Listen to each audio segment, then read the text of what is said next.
సరే ఎలా అనిపించింది sir movie? Good good good good అన్న ఎలా అనిపించింది అన్న? చెప్పుదురా సార్. బ్రో మూవీ ఎలా ఉంది బ్రో? అదే ఎలా అనిపించింది సార్ మూవీ? బాగుంది, చాలా బాగుంది. ఎలివేషన్స్ ఎలా ఉన్నాయి? మూవీ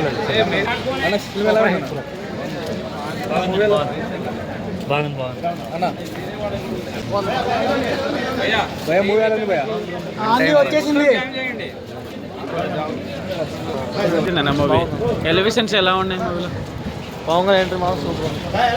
సరే హరిహర వీరమల్లి ఎలా అనిపించింది sir movie? First half unanimous block buster అన్న. ఆయన ఉన్న సీక్వెన్స్ అన్ని చాలా బాగున్నాయి ఫస్ట్ హాఫ్ లో. ఓకే, ఎక్కడో కొంచెం కంటిన్యూటీ మిస్ అయింది. ఫస్ట్ హాఫ్ నుంచి సెకండ్ హాఫ్ కనిపించింది. అంటే first half is directed by Krishna గారు, సెకండ్ హాఫ్ కృష్ణ గారు అన్నట్టు అయిపోయింది. సో ఆ కంటిన్యూటీ చాలా మిస్ అయింది. సెకండ్ హాఫ్ వేవ్లెంత్ అనేది చాలా పూర్ ఉండే, అసలు విఎఫ్ఎక్స్ అంతా చాలా పూర్ అనిపించింది.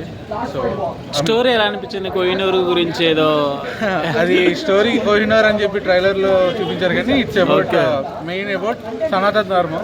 ఓకే, సో మొఘల్స్ గురించి మనకి హిస్టరీ బుక్స్ లో చాలా అంటే ఒక డైమెన్షన్ ఉంది. So they try to show second dimension అన్న మూవీలో. ఎలివేషన్స్ ఎలా అనిపించినాయి? ఎక్కడో అన్న అంటే ఎలివేషన్స్ కి దీనికి ఒక డిఫరెన్స్ ఉంటుంది. ఎక్కడ కొంచెం సెట్ అవ్వలేదు అనిపించింది. ఫ్యాన్స్ కి ఏమైనా వర్కౌట్ అయ్యేదా అంటావా? ఫ్యాన్స్ ఫస్ట్ హాఫ్ వరకు అన్న, ఫస్ట్ హాఫ్ చూసి ఫ్యాన్స్ చాలా ఫుల్ అయిపోతారు. సెకండ్ హాఫ్ మాత్రం చాలా డిసప్పాయింట్ అయ్యారు. ఓకే, నిధి అగర్వాల్ క్యారెక్టర్ ఎలా అనిపించింది? ఆవిడ ఒక 3-4 సీన్స్ లో ఉంటారన్న, అంతకు మించి ఉండరు. ఓకే, పెద్ద స్కోప్ ఉన్న క్యారెక్టర్ కూడా ఏం కాదనిపించింది. ఓకే, ఇట్స్ లైక్ చాలా సినిమాలు చూస్తాం ఏదో ఒక పర్పస్ కోసం హీరోయిన్ వాడుకునే క్యారెక్టర్. కీరవాణి మ్యూజిక్ ఎలా అనిపించింది? ఆయన ఆస్కార్ విన్నర్ అన్న, ఆయన చెప్పాల్సిన అవసరం లేదు. చాలా మంచి మ్యూజిక్ ఇచ్చారు. ఆయన వల్ల ఒక 50% అయితే మూవీ కూడా ఇంక్రీజ్ అయింది. ఓకే, ఫస్ట్ హాఫ్ సూపర్ ఉంది, సెకండ్ హాఫ్ ఎక్స్పెక్ట్ చేసినంత అయితే లేదు. ఓకే.